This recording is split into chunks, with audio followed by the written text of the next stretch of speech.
ఉమ్మడి నెల్లూరు జిల్లా డెక్కిలి మండలంలో మట్టి మాఫియా రాజ్యమేలుతోంది. శ్రీ స్తంభాలగిరి ఈశ్వరయ్య స్వామి దేవస్థానానికి వెళ్లే మార్గంతో పాటు కుప్పాయిపాలెం చెరువు నుంచి భారీ వాహనాలతో కంకర తరలిస్తూ ఉన్నారు.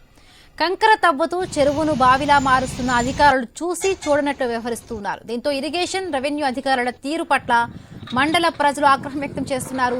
సామాన్యులు ఇంటి నిర్మాణం కోసం మట్టి తవ్వితే రూల్స్ పేరుతో టార్గెట్ చేసే అధికారులు ఈ కంకర తరలింపునకు ఆదివారం అనుమతులు ఎలా ఇచ్చారని స్థానికులు నిలదీస్తూ ఉన్నారు.